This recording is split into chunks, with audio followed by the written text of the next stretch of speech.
everybody. My name is Justin Kirshner, and I am the Regional Director for AJC Cincinnati. AJC, or also known as American Jewish Committee, is a nonpartisan global advocacy organization for the Jewish people. What we do each day in and out is we strive to build trusted partnerships with leaders right here in the United States, here in Cincinnati, and across the globe to boldly advocate for Jews and Israel. And the way in which we accomplish those goals are through legislative advocacy, by training societal leaders to counter anti-Semitism and anti-Zionism, really trying to get and unpack those challenges that we're all experiencing so deeply today in a very nuanced, thoughtful, and principled manner. We educate and empower our communities to be the best advocates that they can be. We also build coalitions, and so we're so grateful, Vivek and Nina, to be in partnership with you all tonight to learn about each other's communities, some of our shared history, the challenges, the opportunities that also present themselves in today's times. And so we're really grateful to be here. We think this is the start of more to come between our two communities. And so we're in for a real treat. If anyone is interested in staying connected to AJC or contributing to support our mission, they can do so at ajc.org/Cincinnati. Again, thank you all so much for being here, and I'll turn it over to Nina. I'm here representing Jewish National Fund. Just to let you know, this is not typically the kind of program the Jewish National Fund is involved with. We are apolitical, and we are completely involved with developing the land of Israel and improving the quality of life of every Israeli, whether they be Jew, Muslim, Hindu, Christian, Arab, and so forth. So we raise money in the United States and we send it to Israel to do everything that we do. And that is our mission. We are here to support Israel. And I am proud to say that when I was reached by my dear friend PJ over there about this program, I said, you know what, this is great. My motto has been... And disinformation and the miscalculations pre-October 7th that brought us to the disaster of October 7th. We did not really take seriously our enemies. We didn't believe Hamas was able to do what it did. There were people who were watching. There were people who even gave notification and warnings, and they were dismissed. The concept, in Hebrew, that's amazing is the Hebrew word, koncepcja. The concept, the paradigm of what we were facing was different. And whatever didn't fit that paradigm, didn't fit. We weren't the only ones who miscalculated. That miscalculation brought us to the catastrophe of October 7th. But they also miscalculated. The belief of the axis, Iran's axis surrounding Israel, was that this is a story to tell themselves about us, that we are colonizers, that we are usurpers, that we come from somewhere else, that we don't belong, that Israeli society is like a cobweb. And when you tell yourself that story, then you might be led to believe that if you push strong enough, the Jews will go away, back to where they came from, wherever that is. A complete misunderstanding of your adversary will lead you to miscalculation. And my message here is that we are now, I'm not talking about Israel and Gaza. I'm talking about our reality here. Who are our adversaries? What do they want? What is the story they tell themselves about their place in the world and our role in their story? The answers are there. We're just afraid to look at them. A little bit about the magnitude and the size. This is superimposed between Israel and India.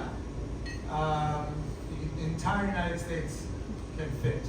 That's just a little bit to give you a comparison to the size.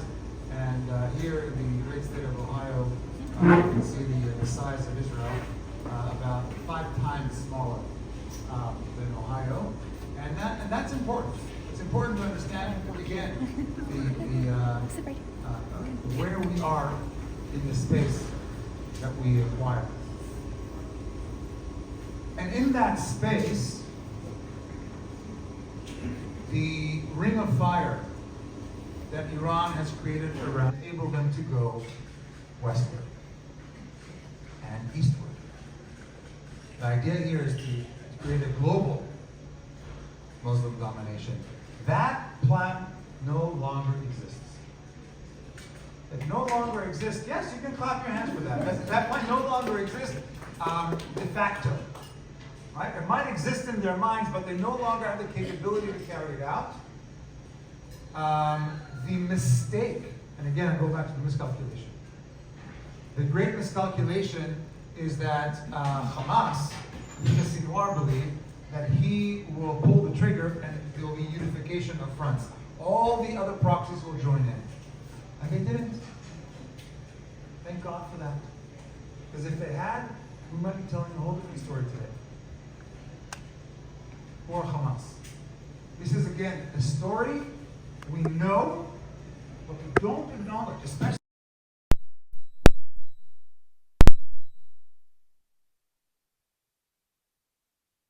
the extension of the Islamic Brotherhood, a global Muslim movement who have the ideology of imposing the Sunni version of Islam on the entire world.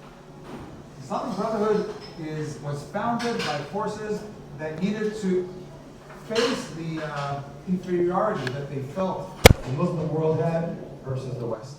And the way to restore, it's a restorative movement, idea of restoration and reformation, to restore Islam to its former grandeur as the ruler of the world.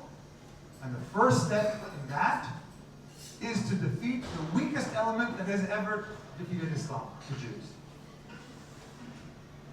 Hamas is the Palestinian branch of the Islamic Brotherhood, and they took over the Gaza Strip in 2005, where Israel pulled out of the Gaza Strip and de facto created a Palestinian state in the Gaza Strip. Who are they? And it's not just Hamas. This is the Hamas charter, and you don't have to believe me, this is their words, not mine. And you can look it up yourself. I took the quotes from the Yale University Avalon Project, many different historical documents. And the day will come that they will kill all the Jews wherever they find them. This is a genocidal ideology with the intent to kill all the Jews. Again, not my words, their words.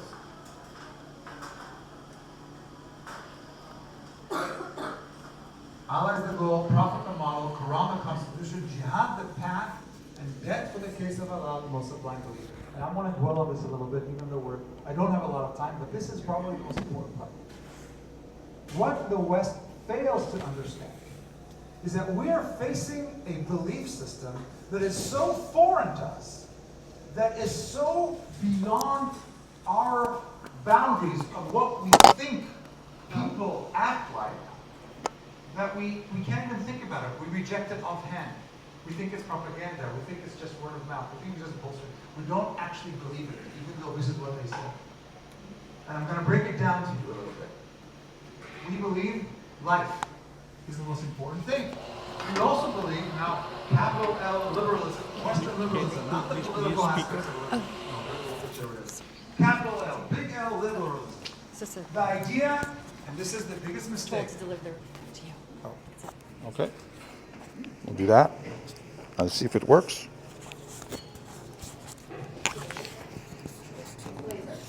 Oh, it's a laser? It's not a... Point it, don't talk to it.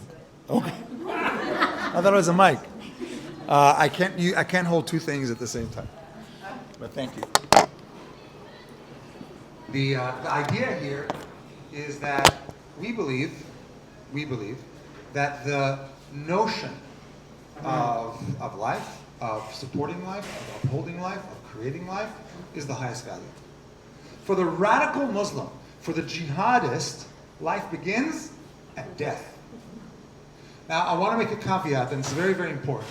This is not all Muslims. There are 1.4, 1.5 billion Muslims in the world. Not every single Muslim believes in this ideology. Research differs 25 to 35%. Okay, accept or believe in this ideology. There's still a lot of people. It's not even the majority. Okay, so it's very, very important that we lay that out. It's not everybody. There are a lot of Muslims who are kind people and they're your neighbors. We'll get to talk about the silent majority later on. But for radical Islamists, the idea that life begins at death is central. This is a central understanding of how the world works. Getting to heaven is the first goal. And who gets to heaven? Who goes through the gates of heaven and into the bosom of the prophets and united with God? The innocent. Who's the innocent? Who among us is the innocent? It's a real question. Who are the innocents among us? The children. I want you to try to sit with this for a second. If the children die innocent, they go to heaven. So children who die is not a tragedy. Okay? Now, it's hard to grasp, but this is the belief. Not only that, when they go around and they blow up a mosque in Afghanistan, killing 2 people they wanted, but another 100 Muslims with them. How does that make sense? The death. By making them martyrs with the blood of the infidels. Remember those pins that Hollywood types wear with the red hands? That's the blood of the infidel taking them to heaven.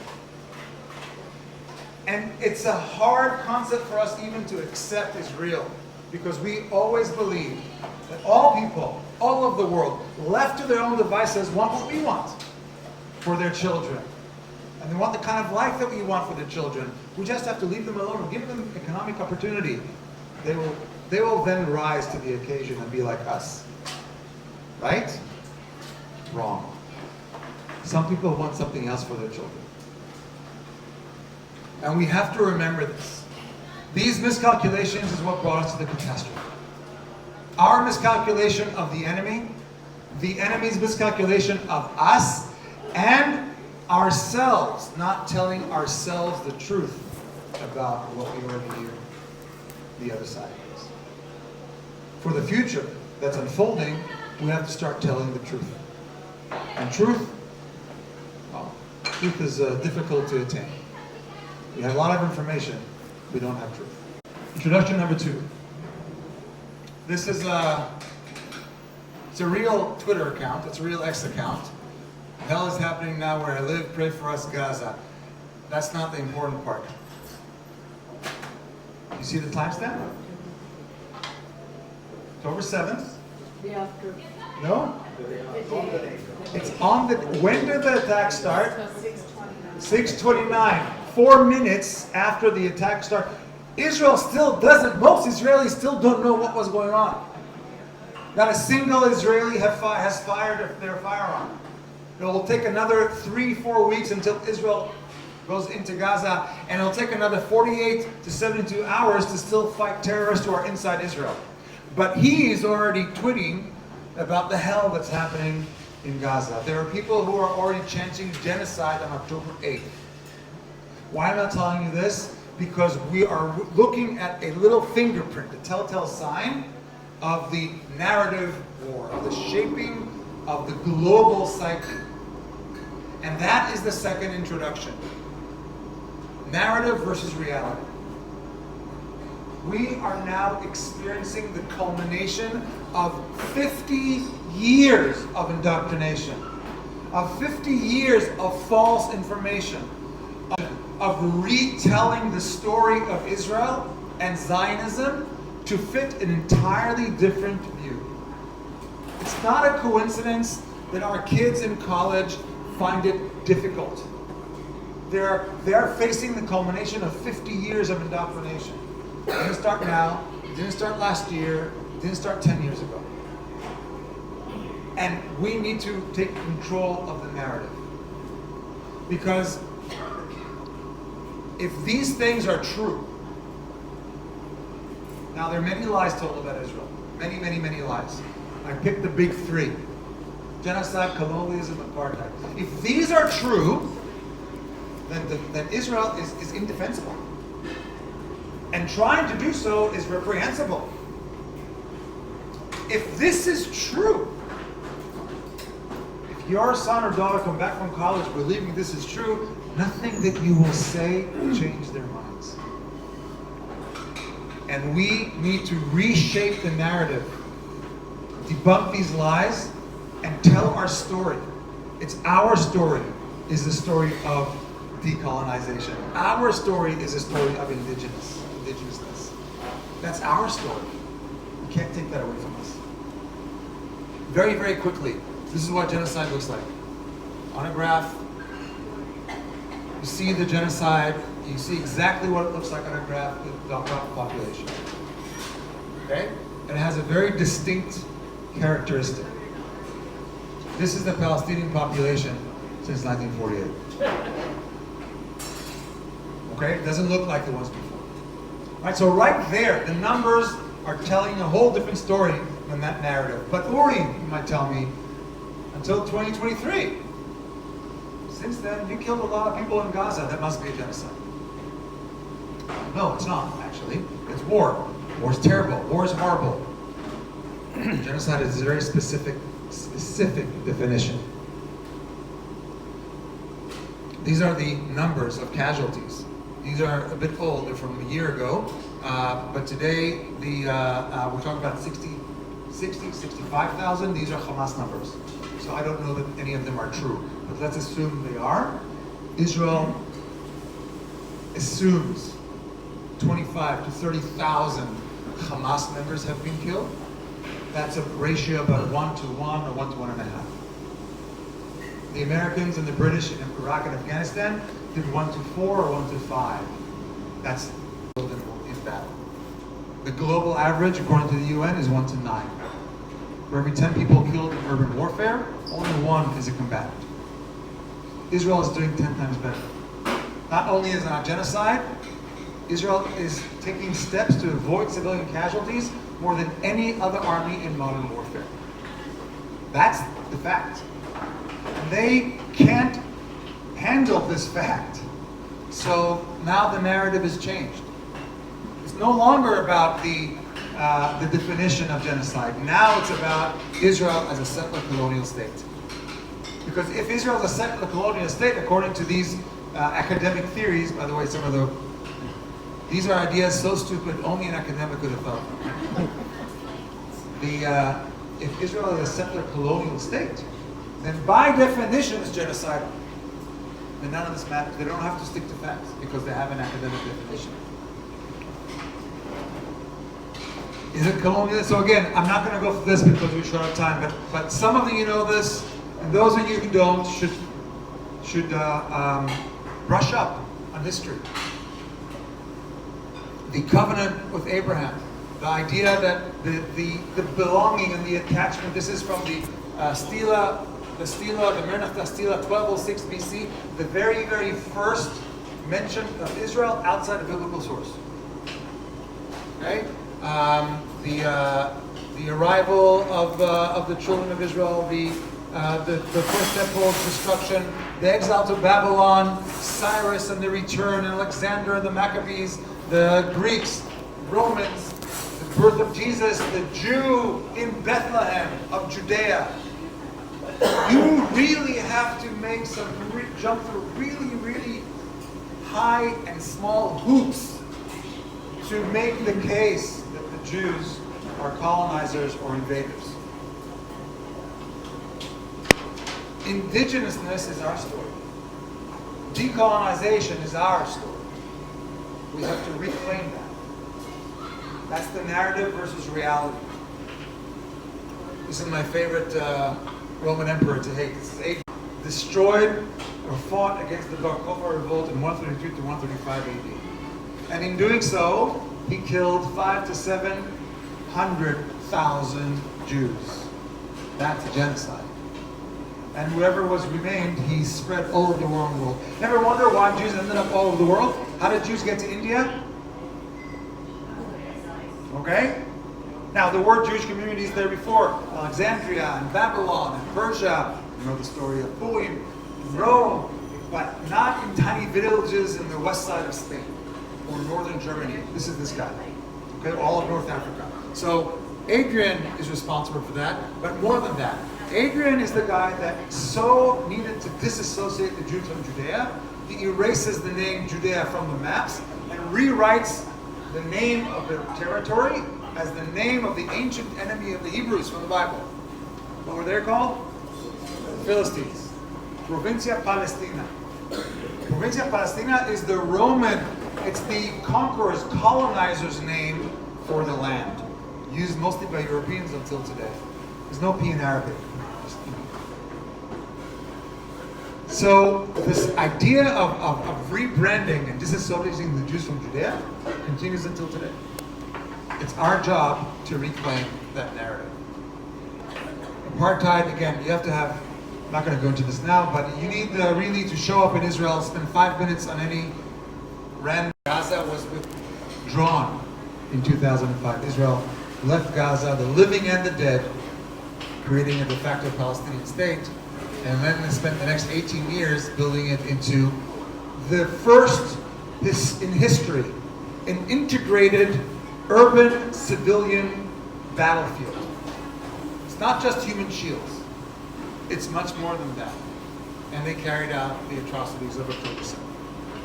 And the atrocities were so crazy and so out of any realm of imagination, it changed Israelis forever. Israelis no longer believe they're not fighting a war about borders, they're fighting a war about existence. It's about whether they will live in any border, not just a 67 border. I want you to take up your phones and take a picture of this screen. Do it now. And after you take a picture, I want you to hide that picture. Put it in the hidden folders of your phones. And you will only and you're not allowed to look at these websites. Okay, you're not allowed to look at these websites. You can copy that QR code and keep it as an image on your phone. When somebody you meet tells you, oh, it didn't happen, it's fake news. Israel did it themselves. It's a false flag. They're lying. Then you show them these websites and you sit down with them until they watch it. The people are already denying it happened. And there it is. This is what I want you to watch, Screams Before Silence. It's on YouTube. It's about the sexual crimes and rapes, but it has important testimonies that should be heard. Introduction number 3. The class of civilizations is now upon us. And the explosion of anti-Semitism is a sign of the times. I need you to fight anti-Semitism not because it's to save Jews. Nobody goes to war to save Jews. This is not a complaint, it's a reality. World War II, the Allied powers went to war with the Nazis for themselves, not to save Jews. We're well aware of that. Fighting anti-Semitism is Western self-defense. Do you think she thinks herself a good person? She's a 5th-year medical student in Poland. I think she's Scandinavian, but she's a 5th-year medical. You think she thinks herself a good person? Answer is yes, she does. She studied medicine to make the world a better place, and she feels totally comfortable holding up this sign. The Jew is what stands between people like her and their utopian redemption. The Jews have always stood between people and their utopian redemption. And that is what anti-Semitism is. And when anti-Semitism explodes like it does now in the West, it's a sign of a society in decline, of a culture which is fractured at its core. It's the canary in the coal mine. First they come for the Saturday people, then they'll go to the Sunday people. And then they'll come for you. So fight anti-Semitism, but not because it's for the Jews. Because it's for you.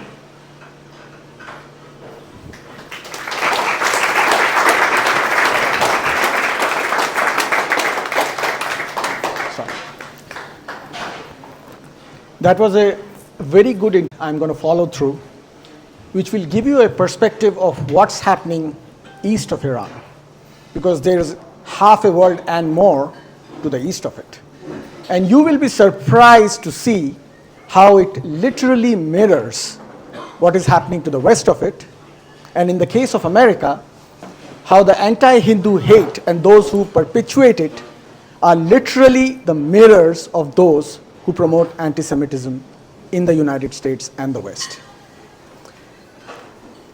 This is one of the world's oldest surviving scriptural material written in Sanskrit mentioning any Hindu gods or deities. And guess what? It's in a place called Syria, right next to Israel. What is Israel today?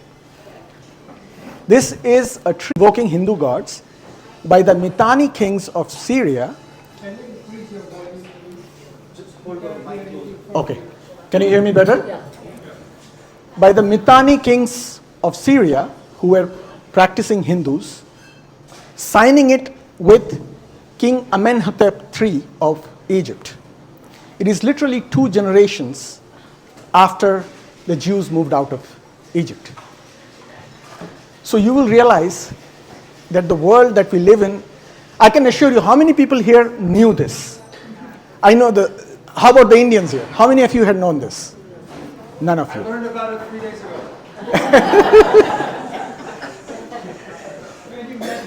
Most people of Hindu origin, including Indians, had no clue. We think what is India today is only where Hindus live, but that's not the case. This is a study done in a British university in the recent past. It goes through the average GDP of global economies over the past 2,000 years. India, as you see, is in the orange here. The green line here shows the invasion of Hindus, not India, because Hindus used to, and I'll show you where they used to, of Hindus after the creation of Islam, within the first 100 years, when Persia fell. You see the shrinking of the global GDP share. And this is obviously when Industrial Revolution happened and Europeans started conquering the rest of the world. And today you see, we are here, round about there. This is a map of the world which shows historically over the last 5,000 years, the places and regions where Hindus existed as a practicing faith group today. You won't believe that they were in southern Ukraine. Actually, in the museum in Mariupol, which was recently very much in the news during the war, they have some of the earliest mentions of Hindu deities by the Scythians, or the Scythians as many people would call them. This is all the way to Indonesia and Bali. Bali today still remains 94% Hindu, but the rest of Indonesia has been conquered by Islam. And it is in fact the country with the largest Muslim population in the world. Korea, where a sister unorthodox version of Hindu faith, which is the Buddhist faith. Uri mentioned Hadrian. What Hadrian was up to led to the interaction of Hindus and Jews within India. India is the only country in the world where Jews never faced persecution, and not only did not face persecution, there were no separate laws meant for the Jews. The same laws that were applied to the Hindus applied to the Jews, until of course the Portuguese showed up, and then obviously they did what they were doing to the Jews in Spain, and that's a different story. So Jews first started arriving in India during Hadrian's forced exodus. And these are some of the areas where the entire west coast of India became a shelter for the Jews. And actually in our event in DC, the synagogue, the Chabad house where we were doing it, that was hosted by one of the Jewish community members who came from India. So this gives you details of where all the Jews settled in India. It was mostly around the west. And today, even today, some of the most popular, richest industrial leaders in the Indian subcontinent are of Jewish faith. The same thing happened after the Islamic invasion of Iran, when the Parsis, or the Zoroastrians, who is also theologically a sister faith of the Hindus, were forced to leave and come and seek shelter in India. Because all the way from Greece, the Byzantine Empire, to what is present-day Western Pakistan, is space. I should use the word Islamists did not leave any space for anybody else to thrive or survive. This is a quote by a very famous Greek ambassador to India, one generation after Alexander. The entire world in that time, the Greek Empire, the Roman Empire, and everybody else around them, didn't think twice to keep slaves. Hindus were the only society at that time who never owned any slaves. And Megasthenes, who obviously came from the Greek Macedonian region, could not understand why that is the case, because to him, having slaves was absolutely normal. And I'm showing you this because this will come up later in our conversations when I start talking about the three issues, the three disinformation campaigns that are targeted against the Hindus, just like Uri mentioned the three about the Jews, and you'll see the similarities in them. The big three lies about the Hindus: colonialism, genocide, and the third that was used against you guys, the Jewish community, was apartheid. We have something special called caste. You bring up the word caste and every Hindu will fall on the floor. Speaking of colonialism, today if you read New York Times and Washington Post, you will be told that Indians are colonizing, Hindus are colonizing Kashmir, just like, and the rest of Israel. We have been colonized for the last 1,000 years. In fact, around 16th century, only this part of the world remained in the hands of Hindus. The rest of India was also colonized by the Muslims. But from there, and then of course we have the Portuguese and the Spanish, and then later the British. When the Portuguese and the Spanish came to the Americas, they thought they came to India. And they started calling the locals Indians. And there is a whole story with the Catholic Church of how, they were creating identities that were just imaginary in their head. But in these 1,000 years of colonialism, remember the map I said where 50% of the global GDP that Hindus used to have came down to this by the 1970s. So from here, all the way to where we are today. But think about what exists right now. This is the map where Hindus were before. We are still the world's third largest religion, thanks to India, which is the only safe haven we have left, in 1.2 billion in number, from here to just this region. But what is important in this map, I want you guys to realize, is that the number of Muslims living in just this portion of the world is almost equal to the number of Muslims living in this entire portion, in terms of demographics, numbers. This is Bangladesh, Malaysia, Indonesia, and some parts of Philippines. That's how dense the population is in these regions. And India, Hindu majority India, literally stands in between as the only vanguard that stops the Islamic empires, Islamic worlds, all the way from Brunei to Bosnia, uniting. Everything else in between falls to them. So it's literally this little piece of land. And that's the geostrategic importance of Hindus in this world, which most people in the West don't realize. This map is a map from an event in New York by an organization called Jamaat-e-Islami, which is the South Asian sister organization of a group of the Muslim Brotherhood, which is a Middle Eastern organization. They are discussing what the world should look like. This is happening in New York. They are discussing, this is a screenshot of a PowerPoint I got from somebody in New York. This is how the world should look after 100 years. Entirely Islamic. This is where they see the flag of Islam currently. And these are the priority zones in their mind of what they have to conquer. Now Hindus didn't give up. And there is a story of resilience. I showed you how much of the Indian subcontinent was conquered by Islam in the 16th century. But there was a Hindu king who had been forcibly converted to Islam. He reconverted back to the Hindu faith, started from this small region and then started reconquering the rest of the Indian subcontinent for the Hindus. And this is a story of resilience I want to bring out here. Because all of us here should never think that it's all over and there is no hope. When the Portuguese traveler Domingo Pais visited this area, he described it a city that at that time in the 16th century was as big as Rome. So we had the capability, despite our defeats, to rise and reconquer. But in terms of the overall numbers, in today's Islamic world, if you look at the entire Islamic population of the world today, 40% of that population has Hindu origins, were converted from Hindus.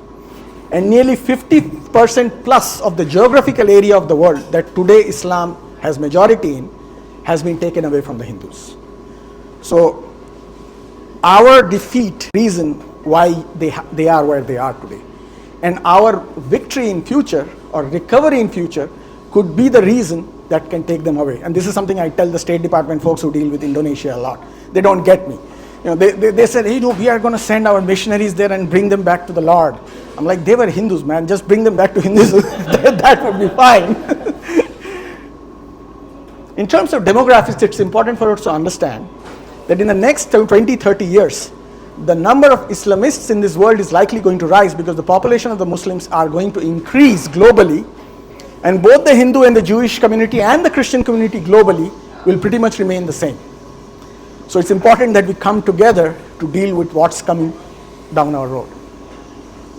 Now the next lies that Hindu face, that you guys also, Uri just mentioned about, genocide. Hindus are committing genocide of all the Muslims in India. This was a Washington Post article headline just 2 years ago. Modi, the current leader of India, is killing all the Muslims and there is a genocide happening. I'll show you what really genocide looks like. In all our lifetimes, in most of your lifetimes, not mine, in 1971, 2.8 million Hindus were killed in 10 months in what is the country of Bangladesh today by the Pakistan army, which was an Islamist army. Nobody in this country cares about it. In 2022, we were the first one to bring a congressional resolution. In fact, the congressman from this city was the one who brought a resolution recognizing this as a genocide. The population of Hindus in Bangladesh, which is the 12th most populated country in the world, fell from 14% in 1971 to just about 8% right now. So nearly half the population is gone in just last 2 generations in that country for the Hindus. This is the population of Hindus in Pakistan versus the population of Muslims in India. This is the population of Hindus in Pakistan, even though Pakistan's population itself, which is an Islamic country, has tripled since 1951. The number of Hindus remains the same. So essentially they have become 1/3 of the overall percentage of the population. This is the population of Muslims in India since 1951. Guess where the genocide is happening according to Washington Post? Here is what Washington Post claims the genocide is happening. This is a region of India called Kashmir in the north, which is the only Muslim majority region of India that is under Indian governmental control. Just in 3 years, between 1990 to 1994, the population of Hindus in the Kashmir region fell from 140,000 to less than 20,000. That's what a genocide looks like. And you know why India and Hindus are considered as the aggressors in Jammu and Kashmir and the killers of Muslims in Jammu and Kashmir? Because since 2000, terrorism in the to almost nothing. And you know how the Islamists respond to it? On 24th April this year, there were tourists from all over India who were visiting Kashmir because it's a beautiful place like Switzerland. They selected 26 people, asked them to take down their clothes to see if they're circumcised or not, because Hindus don't circumcise, identified all the Hindus and shot them to death. Just last year, in front of their children and wives. Now I want to add, sir. They shot only the men. They left the women and the kids to go back and tell the story. that was the extent of the genocide. So families were gone for vacation in a vacation spot. This is what happened this particular day. Now to come to the third point of the conversation, which is our equivalence of apartheid that you guys are accused of, caste.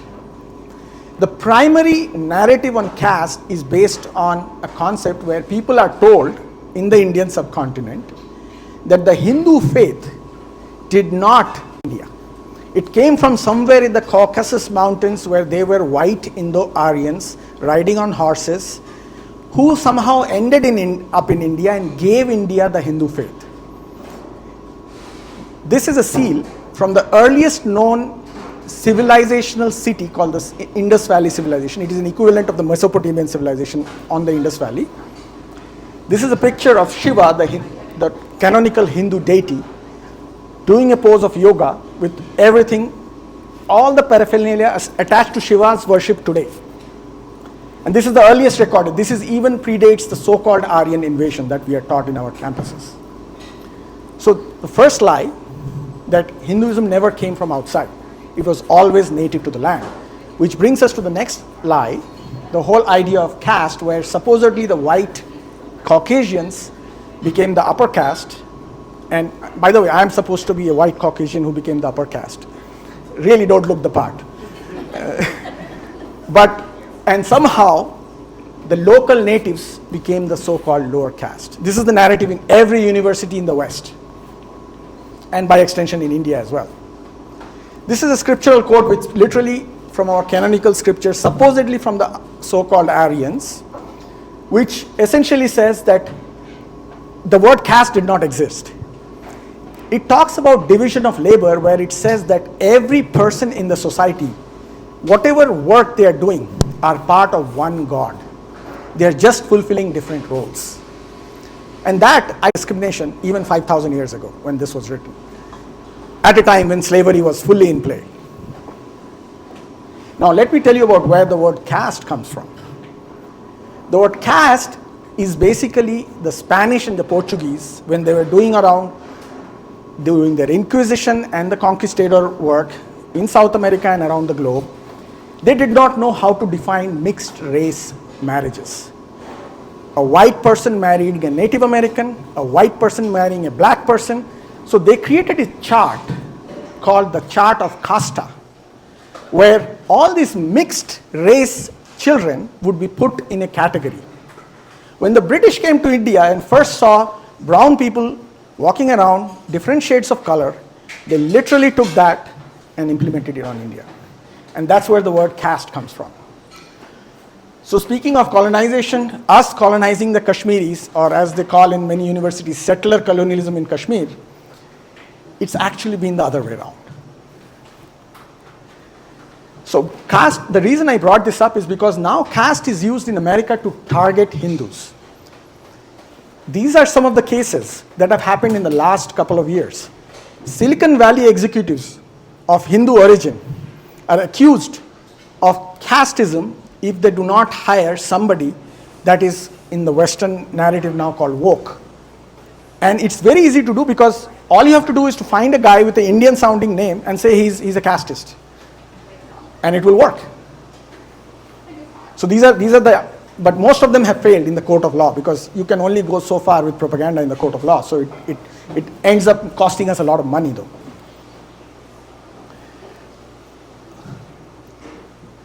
Now, history of American Hindus. I'm going to quickly go through this.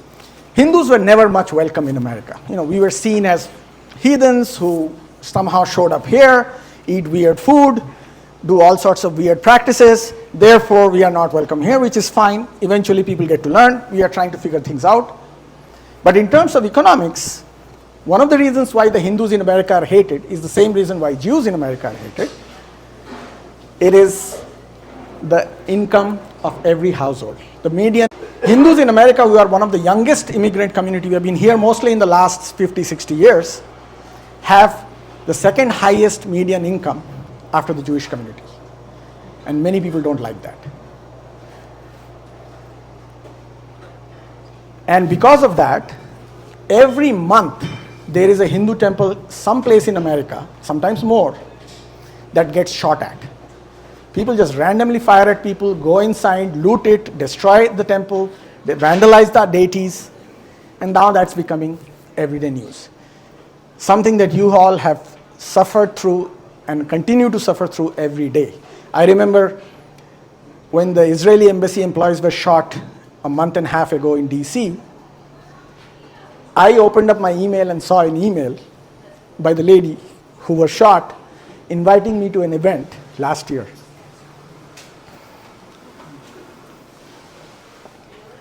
This graph tells you about anti-Hindu hate and its trajectory in America. What is also very unique, and I'm going to go into that part of the conversation, is who is doing it. Just like you have Qatar to deal with in terms of foreign influence operations, we have another friend of Qatar who is also working with Qatar to deal with, which is a country called Pakistan. And half of what is happening against us originates from the intellectual sources and economic sources from both Qatar, Pakistan, and Turkey. Customs being targeted and diaspora communities being targeted because we are successful. And I'll give it back to Uri to conclude this.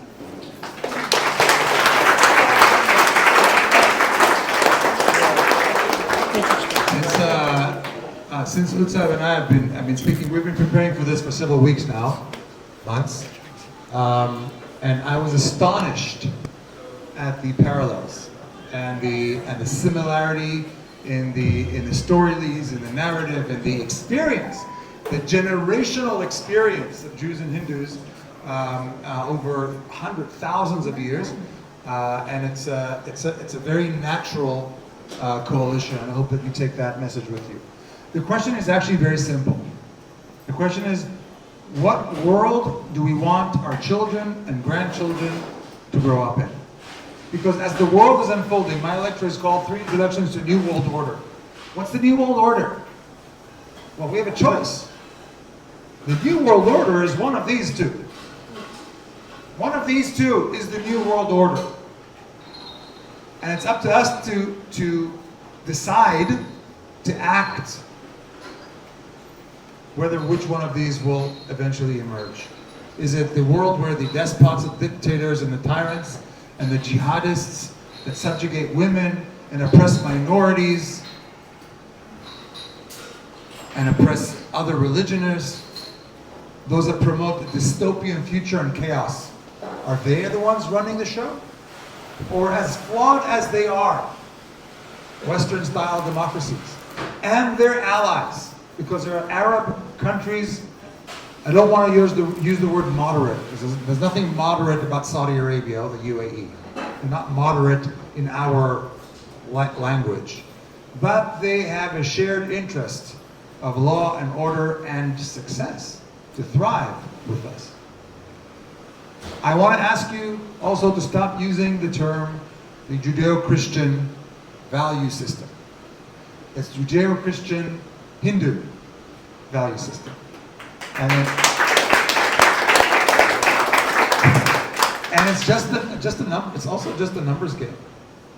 There's how many Jews? 14 million? We need a bit of a extension. Okay, together, Christians and Jews and Hindus, I like to include Jews in this. Together, Christians and Hindus make up half the world's population. Okay, it's a good club for us to belong. And that is the world that we want to aspire to. That is the world we all can live in and our children and grandchildren can thrive in. That's where we need to go. And with that,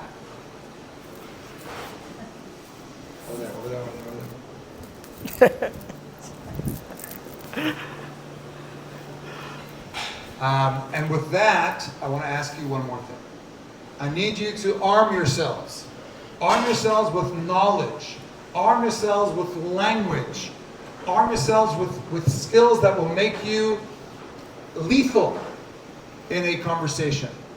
This is a course that I'm trying to promote. It's a course on legal literacy and international law. It's the Hague Initiative for International Law. combating lawfare against Israel.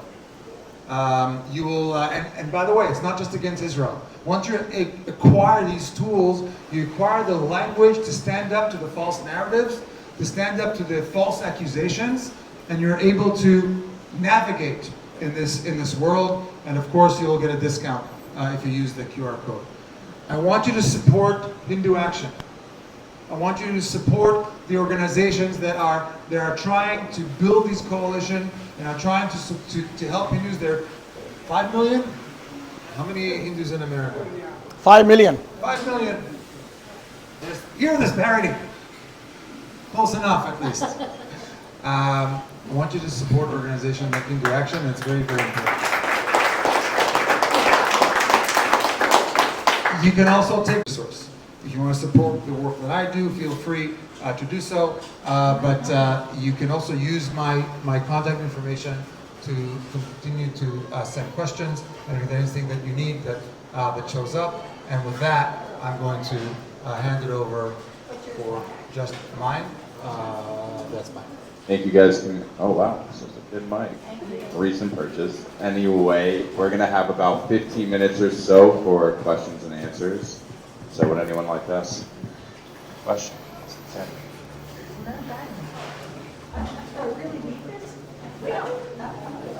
Just a quick question again.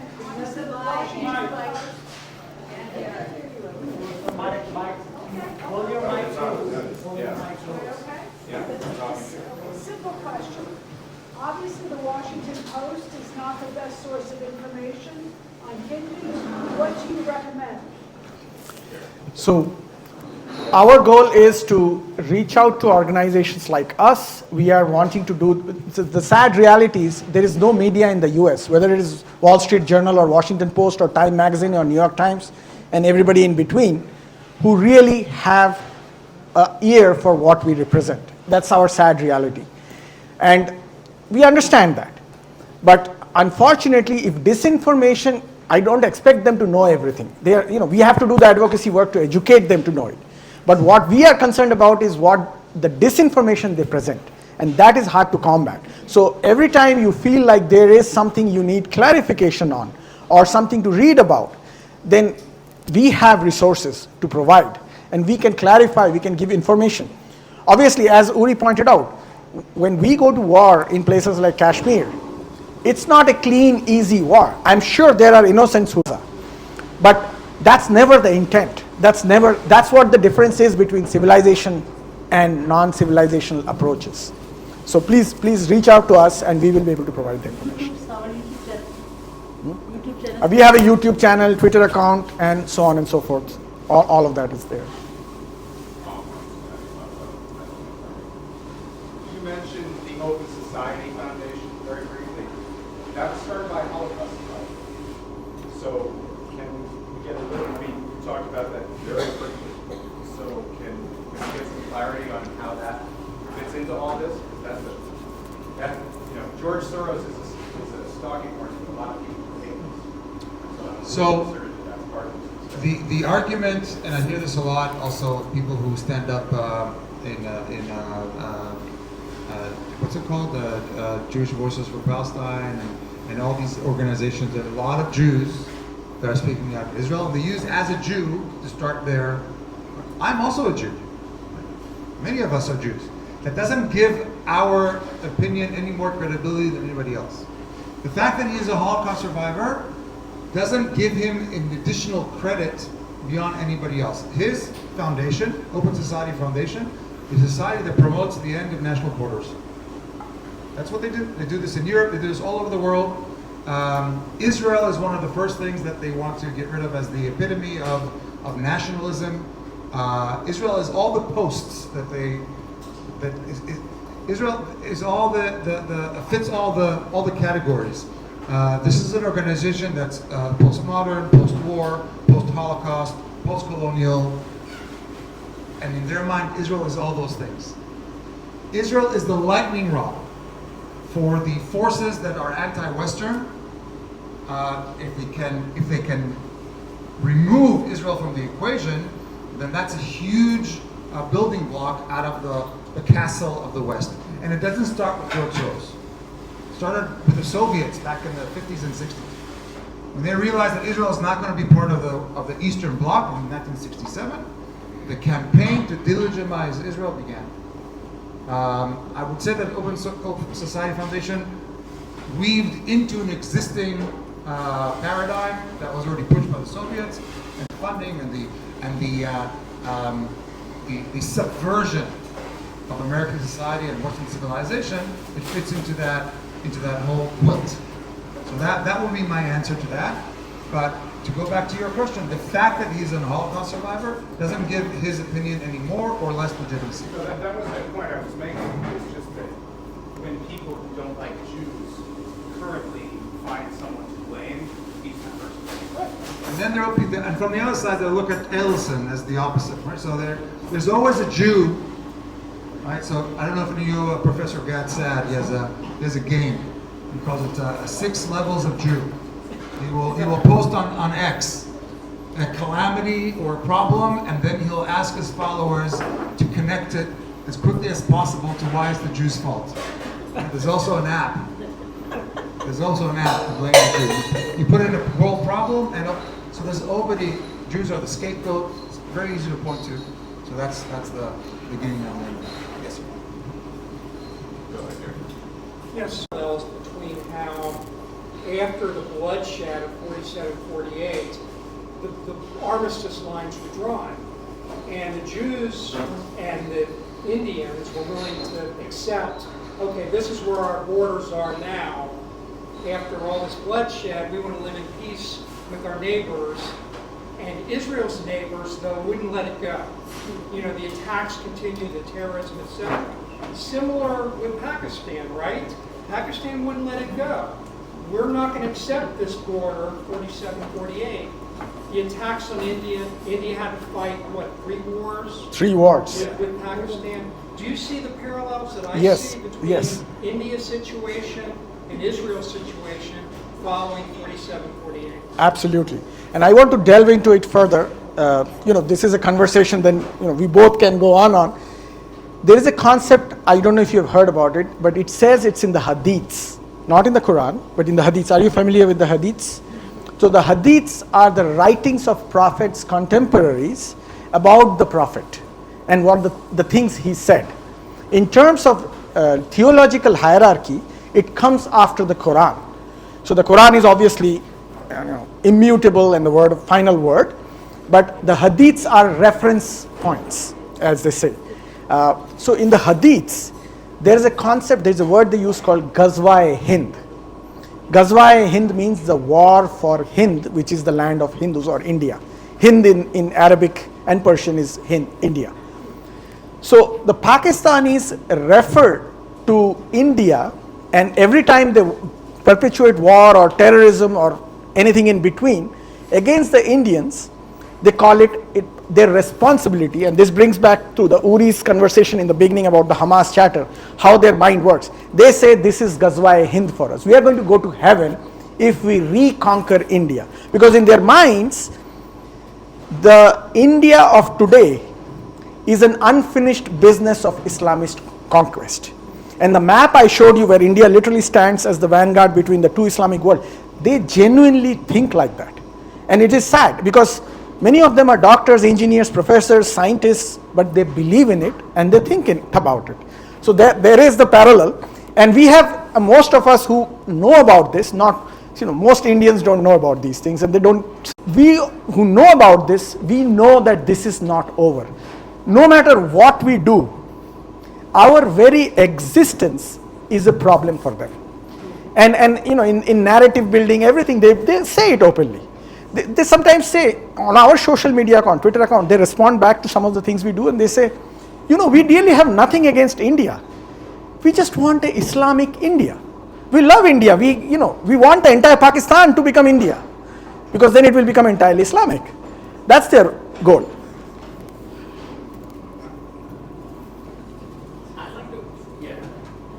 I like to bring up one thing that you said actually stuck in my mind. You said that there are like 20% Muslims that are Islamist and the rest of the world is not Islamist.